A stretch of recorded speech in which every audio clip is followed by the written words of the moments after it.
Right, hello everybody. Now, before I get on with the next build, I just want to quickly talk about the show at Telford that was on over the weekend, the Scale Model World show on the 9th and 10th of November, which I went to on the 10th.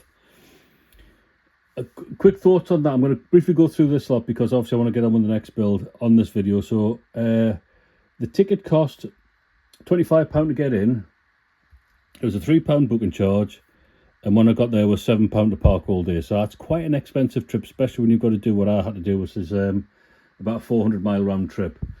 So it was an expensive show for me to go to.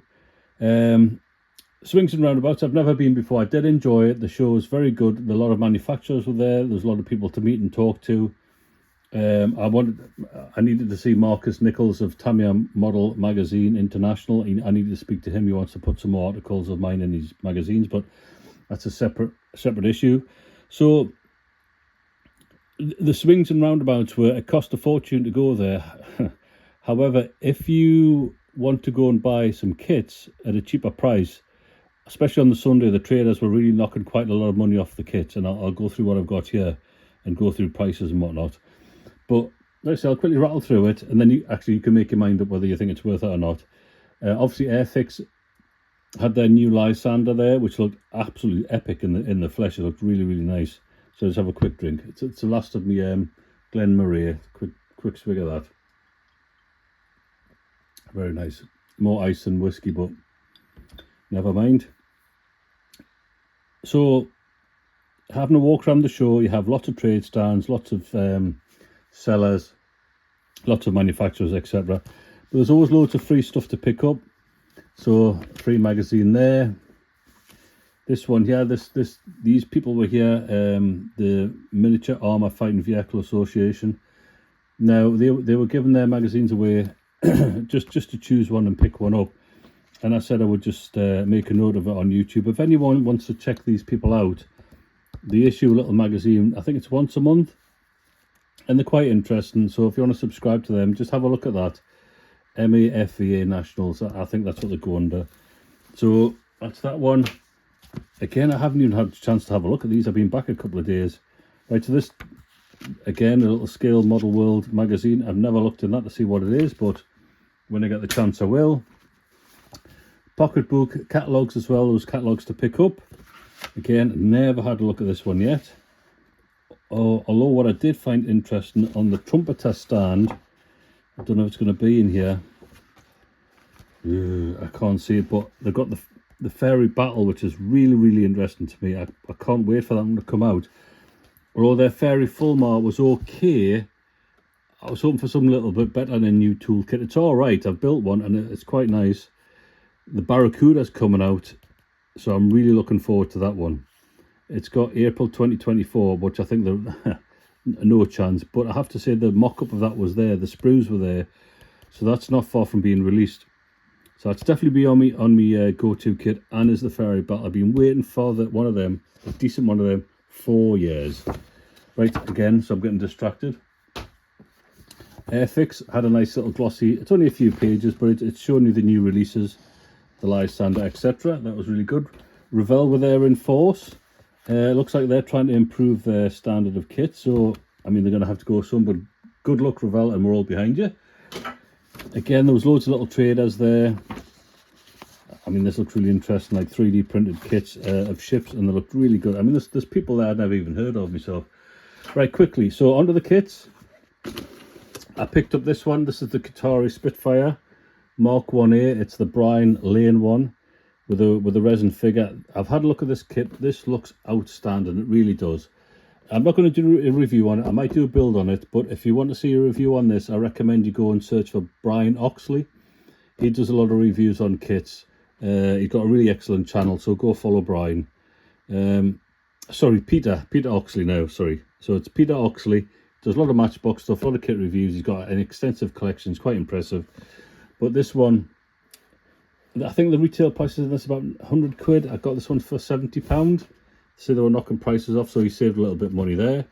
And then just look at the strain on his face there. This is obviously during the Battle of Britain, so very good. Excellent kit. Can't wait to start that one. I also had it in my mind I wanted to pick up a P47. Been looking for one of them for ages. And then this one, I came across the Mini R1, but I went for the advanced kit. Again, this looks superb in 48 scale. The Qatari spit was in 32nd scale.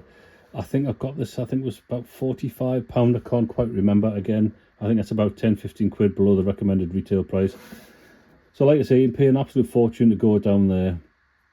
But if you want to like buy a load of kits for a year, you might break even-ish, depending on how much you buy. But that looks superb. It's one of my favourite camouflage colours, the Southeast Asian colours. In the British markings, which I really like, so one day maybe that'll go on the pile. I picked up a couple of classics because you seem to like the classic kits I'm building at the minute, so I thought I'll do a couple more. So I've got the little boomerang from Airfix. I thought that would go nicely with the little Brewster Buffalo I've got. This hasn't been opened, so you can still see like the staples are rusty, so that's going to be, I think, in decent condition, but that's how you want to get your kits in a plastic bag. But this one caught my eye, so I picked this one up to do a build on, so I'm going to start the build on this one. It's from Frog. It's the Corsair, the American Corsair, but this is under British and New Zealand marking, so they called it like a Mark II or Mark III or something different than the Americans. Now this flew off. I'm going to do, if we look on the back, we've got two markings. We've got one which flew off HMS Formidable in July 1945. So this will be when the Royal Navy went back into the Pacific Theatre in force.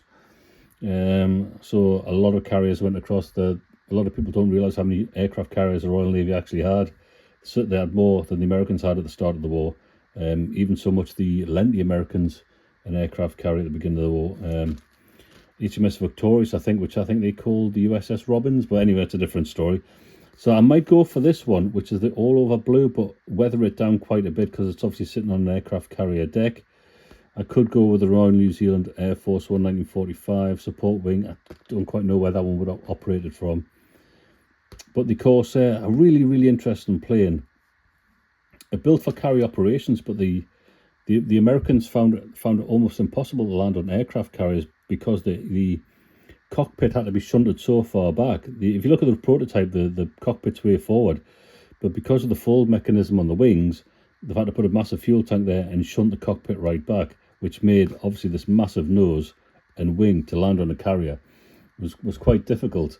Now the British, the Fleet Air Arm or the Royal Navy pilots worked out way of landing these planes on carriers, which was to come at an angle, sort of have a curved approach, and it worked, and the Americans adopted that way of landing them on aircraft carriers, and it became a very successful aircraft carrier plane.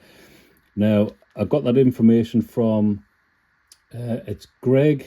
It's on a YouTube channel called Greg Automobiles and Aircraft, I think. He has an excellent channel. It's very, very technical. He goes into real in-depth into all sorts of Second World War II planes and World War I planes. It really is an excellent channel. I'd recommend you go and try and find it on YouTube. It's a little bit dry.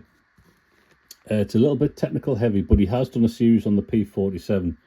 I think a 9 or 10 episode, and a lot of... the best one was when they operated out of the Pacific Theatre, how much range they managed to stretch out these P-47s for long-range missions. It was incredible. Right, anyway, again, I'm rambling. I want to get on with this. So I've had a look at this. It is complete. So I'll pop these fresh, I said rivets. I'm too busy thinking about work. I'll pop the staples out and we'll have a look at it. I've not actually had a good look at it. I just wanted to double check the canopy was there because I've had issues with canopies being missing. Right, so I'll pull the staples out and then we'll have a look. Right, there we go. Now, I've had a look on ScaleMate. This kit is, again, another excellent resource for the modeler. If you look on the interweb, ScaleMate pretty much has every kit that's ever been made. Gives you the date of release and whatnot. So this was a 1972 kit. So the Whirlwinds was 1958, so we'll come forward to 1972. We'll have a quick look. So again, it's a card type, so the instructions are in the inside. We have a pilot figure. Looks a bit more detailed than the Whirlwind from Airfix because it's got some sort of cockpit. So engine cover, propeller, undercarriage. Now it looks like it says you've got to put a hot knife or a hot screwdriver on there on the wheel. That's going to be interesting. I'll probably have the undercarriage down on this. canopy together. That does come with a stand. I'm not sure I'm going to use it. I'll probably just put the plane on its undercarriage. Undercarriage on the wings together. Bring it all together. Canopy on. Tail, wheel and arrestor hook, and undercarriage doors. And again, I'm probably going to go with this in this overall glossy sea blue, but weather it down quite a bit. Now, on initial inspection, I was really impressed by those wings. Look at this is from 1972. That is pretty impressive. It is raised, but they're nice and consistent. The fuselage, again, a couple of sink marks, but I'll live with them because it's, you know, life's too short. The exhausts could do with being drilled out, so I'll drill them out. But again, consistent, nice raised lines, which isn't a problem for me. Under the wing, again, just as good. A little bit of flash, but nothing severe. Let's see what the pilot looks like. Okay. Something to work with there, kind of. Hopefully you can't see too much of them. Again, the other side, the fuselage, very nicely done. Tail planes, nice detail on them for an age of kit that it is. And the smaller parts, undercarriage, cockpit, engine, wheels. So that is looking like a decent kit. Canopy, seen worse, we'll live with that. That's actually pretty good. A bit of a mole line on there, but you know, what are you going to do? It's 1972. And the transfers, again, they look usable. I think we will go with that, which is going to be these ones here. But unless they break up when they go in water, they look pretty usable. Right, I've been rambling for too long, so let's get on with it. I'll cut some plastic. I'll get the fuselage put together and the other sub-assemblies. Then we'll come back and put it together. Obviously, I want to try and keep these videos a little bit shorter than 30-40 minutes. Right, so it's basically the fuselage and the wings glued together. So we have, and I put the engine on as well, and the radiators inside the wing roots, which look very good. So basically, I've just done a quick scrape clean with the seams because you want to try and keep the raised lines. I'll just show you. It's basically just using your scalpel and just carefully cleaning the seam that occurs. Now there might be some filling that's required, but I just wanted to show the fit between the wing and the fuselage. Again, I want to reiterate, this is a 1972 kit, and the Corsair it has a real difficult profile to get the wings to match up to the fuselage, and they have gone on perfectly. I mean, I really, if I hadn't known this kit was 1972, didn't have raised panel lines, I'd say it's much newer, apart from the lack of detail in the cockpit. So what I want to do now is just quickly give it a blast with primer, settle everything down, see where we need to do some work, see whether I need to like do a bit of sanding on the underneath the fuselage there. But I need to try and keep the raised lines. If I do lose them, I'll put them in later. Not by stretch sprue or anything like that. We're going to do it simply by just the illusion of paint. So I'll give that a blast of primer and we'll see what she looks like. Right, let's see where we're at. So it's had some primer on. It looks pretty good. It'll do for now. Seams are pretty clean and tidy. I've just quickly given the cockpit a bit of a cockpit green and excuse me, and some black for the dash and the headrest. I've started painting the figure. Yeah, it's not the greatest, but it'll go. The canopy wasn't the best fit, as you can see, but I'll get away with it. It'll be all right. So I think it'll be okay. It's not that much of a gap. So I'll get the figure painted, get them popped in, a little coat of matte varnish. Then we'll put the canopy on, mask it, give it just a quick blast of primer, and I'll be happy with that. And then we'll get on with the paint. I can't wait to paint it. So the fun's going to be on the weathering on this. Pick out all the panel lines, make it look faded, worn, scuffed. You know, how it's going to act or how it's going to look if it's been sitting on aircraft carrier deck in the Pacific for a couple of months, and then we'll get on with that. Right, so there we go. We've got the pilot in the cockpit. I'll have a quick look at him there. So just some basic block colours, a wash and a dry brush. You're not going to see much with the canopy on. Now the canopy isn't the best of fits, as I'll demonstrate. Now it should really sit level with the back of the fuselage, and it's not too bad. A bit of a gap. There's a bit of a gap there. Front's okay. That side's pretty good. So I'll get it glued down, and then we'll tackle these gaps here. Now I'm probably just going to use some like some crystal clear just to fill those gaps, and then we'll mask it, prime it again, and we'll just double check it once more, and then we'll get the nice colour on, the nice deep blue colour, and start weathering it. So here we go. The canopy has been masked and the primer's gone on, and it looks okay. I'll live with that. So I'm going to go. I've actually just brush painted the green in the wheel area there, as you can see, in the undercarriage bays. I'll brush paint the white undercarriage legs as well once I've got some paint on it. But now we want to do blue, so we're going for blue. We're going for the top one. A gloss sea overall, gloss sea blue overall. Now I'm going to weather this down quite a bit. So I've had a rummage around in my collection to see what sort of blues I can find. Nothing's quite hit the mark, but this is a surprise. This might surprise a few of you. I found this in me paint collection. This is from AK RLM83. Now I always thought RLM83 was like a darker green colour, but apparently sometimes it was blue. Who knew that in the Mediterranean area? So that's the colour I'm going to go with. Now just for the base, so it's a nice deep blue there, and I think it's a pretty good match. So I'm going to airbrush that on, and then that's going to be the start of the base for the weathering. Then I'm going to put in some darker lines for the panel lines, then some lighter lines and some black streaks on it for exhaust and smoke staining and gun staining. I'm really going to try and like accentuate the panel lines, because they're all marked out there, but we're going to try and add some additional depth and texture to the model. So it's quite an old kit, but let's get some paint on it. So I'm basically going to fire up the eye water airbrush and just carefully airbrush on. I might get a bit of overspray on the green, but I'll just come back and then touch it up with a brush, because it is going to be weathered, and that's the effect we're going to go for. Right, so I'll fire that up, get the paint on, and we'll have it. Right, so we've got the blue on.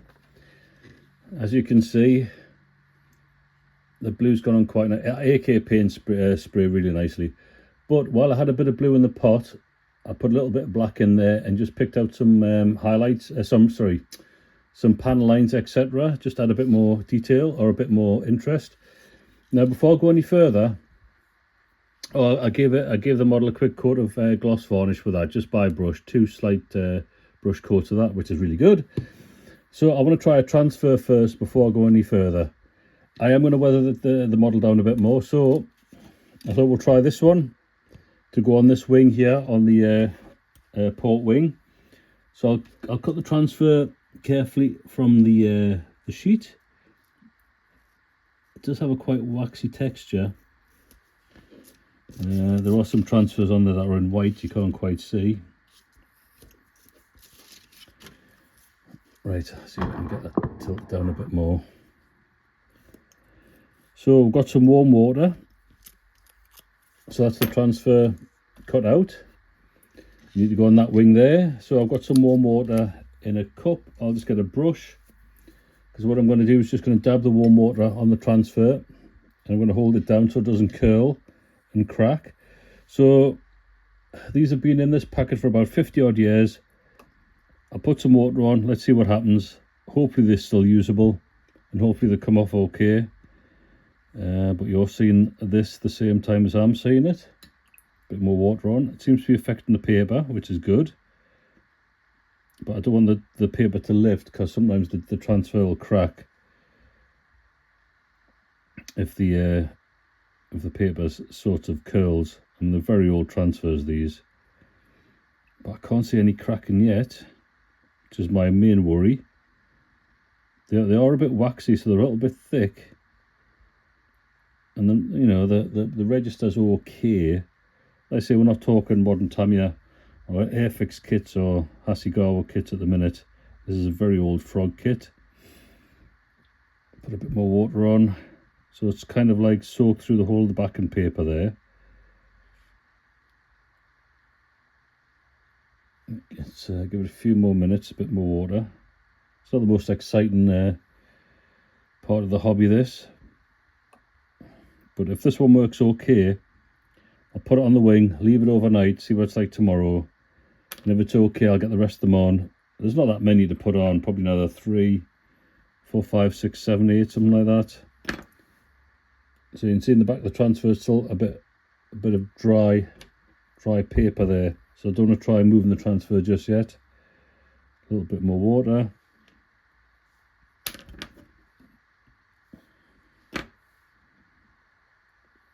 I've still got a bit of, seems to have filled in. Right, I'll see if I can move it. And that's not wanting to move.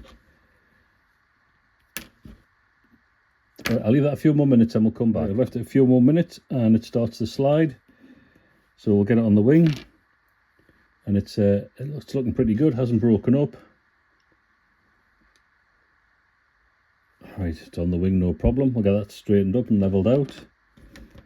Which I think should go about, ooh, don't want to tear it. Don't want to tear it. Use my finger. Plenty of water under it. Quick look at the instructions, see where it needs to sit. So just above that line there on the wing.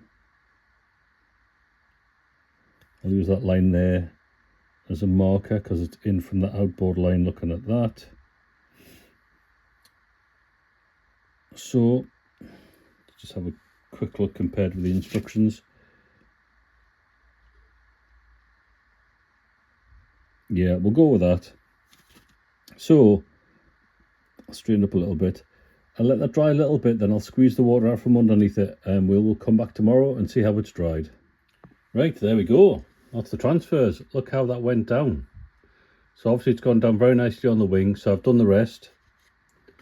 Put the ones on the fuselage and on the tail. There's not many on this. The anti-slip bit on the wing's gone on, the one underneath as well. So these transfers are what, nearly 50-year-old, over 50-year-old, and they've gone down really, really well. They did have a little application of microsol, so a bit of that. Had to, just like basically what you do, because it's raised panel lines, just like draw a scalpel along there where it was that had little air bubbles in, apply the microsol, and they've settled down absolutely perfectly. So I've put the rest of them on. I've done some more paint, so I've like done the engine, the wheels, the tyres, the undercarriage, just basic painting, nothing excessive yet, basically just getting the base coat on. I have sort of started picking out, because I want to start weathering it, like little bits of flaked off metal. Just wanted to quick see what it looked like, and it looks okay. But what I'm going to do, I'm going to weather it down by putting the green undercoat on. I think these were painted with like a zinc chromate green or an interior green. So I'm randomly going to put this around the cockpit and wing area, just sort of like it's been chipped and worn. And then I'm going to go in with the silver, which is actually lead. It's lead from the Citadel range. I'll show them later when I do it. But I want to get some more airbrushing in here, so some lighter panel work, some very fine streaks with the airbrush, just to like accentuate the panels, give it a bit more of interest and a bit more battered look, a bit more worn look to the paintwork. The pilot and the canopy looks pretty good. It looks all right. It looks a bit slightly overscale, but he's all right. Looks very comfortable in there, doesn't he? And then there's obviously some extra work to do to get a bit more weathering done underneath and on the gear legs as well. But otherwise, those transfers went down absolutely perfectly well for a 50-year-old kit from Frog. So basically, a message to Edward: transfers, they really aren't that difficult to do. Right, hello. I just want to quickly demonstrate this technique, which I said I'm going to do some sort of chipping on the vehicle, on the aircraft. So I'll quickly show what I've done. So I'm using interior green from Vallejo. I don't know if it's accurate or not, but you know, we're going to go with it. So I put a little bit on me tile. thinned it down a little bit with water. I've got these, I'm using the Modeler's Choice All Medium brush. It's really, really good. So what I'm basically doing is just, see if I can get in the shot there, just basically following like panel lines and just putting odd dots on as if there would be like scratches and scrapes. And then so I'm going in the direction of like panels. So they look like they are following stress marks or something in the wing, rather than just random, there's sort of like some sort of pattern towards it. So like straight lines, horizontal lines that sort of give an effect of highlights or high marks in the panels that have been scuffed and the paint's been chipped off. So that's basically all I've done for that. I'm going to go in with the airbrush now and just lighten up some panels. I will do a couple of washes as well, and probably a dry brush on the undercarriage and bits and bobs. And obviously do the exhaust streaks and stains and sort out the engine bay, the undercarriage bays as well. But that's where we're at. So that's the effect you can get. So it looks like it's quite nicely worn in, chipped and scratched, but obviously it needs to calm down a bit because it's a little bit in your face. So obviously I'm going to go over the airbrush. I might fade some of that in. Then I'll go over with a pencil or a silver. Got a bit of silver on there, and just dot them in like in the middle of the scuff marks. So that's the kind of effect you can get. So there's no pattern lines or anything to work with. You just sort of maintain it up as you go along, but it looks okay. Right, and here we go, the completed model. So it's had its coat of varnish, so I haven't gone too heavy with the gloss. I've done the navigation lights, the aerials, and I think there's some sort of like communication lights underneath the wing as well. Red, amber and green. So there we go. I'm quite happy with how that turned out. So that's a kit from 1972 or 3. It represents the Corsair that was operated by the Fleet Air Arms during the Second World War. Excellent fighter, really good looking plane this is. So this flew off HMS Formidable, which was an illustrious class aircraft carrier, British carrier. The carrier was launched. It's quite an interesting aircraft carrier. It was launched in 1939 in Belfast in Northern Ireland. So Holland and Wolff, same yard that did Titanic. Unfortunately, this one was far more successful. The aircraft carrier is mainly based in the Mediterranean at the start of the war.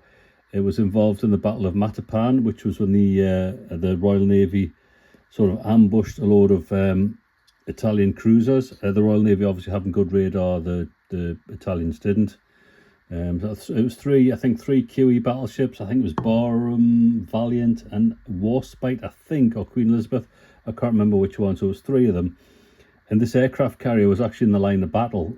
Obviously, you don't have your aircraft carriers in the line of battle. So you had 2 battleships, the aircraft carrier and the 3rd battleship. But it actually managed to get off some shots from its 4.5 or I think it's 4.5 inch guns it had on it before it was sent away from the battle. You don't really want your aircraft carrier fighting ships. But the Battle of Matapan, so the Royal Navy destroyed quite a lot of Italian heavy cruisers. Prince Philip was actually involved in that. He was on board HMS Valiant at the time.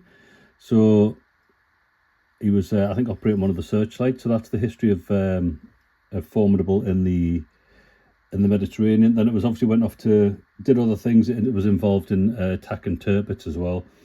Then it went off into the Pacific in 45. It was involved. These aircraft were involved in the attack on Okinawa and on the Japanese mainland. So it had quite an interesting career, the aircraft carrier. And this is obviously the picture of the artist's rendition of the Corsair taken off from the deck of the carrier. Now, just out of interest, obviously, I think I said at the beginning of the video how many aircraft carriers the Royal Navy had at the beginning of the war, and the Americans didn't have very many. Just a quick statistic, I looked up at the end of the war, the Americans had produced, I think, around about 150 aircraft carriers. That is some effort. There must have been hiding an aircraft carrier down the slipway every couple of weeks.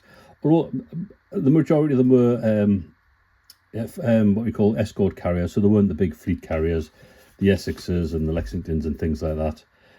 But that's really, really impressive. So there we go. I hope you enjoyed the video. And I still need to put the pitot tube on. Right, I'll do that. I'll take some photographs and I'll show a little video at the end. But any questions, thanks. Just let us know in the comments. Otherwise, thanks for watching and stay tuned for another vintage build shortly. Thank you.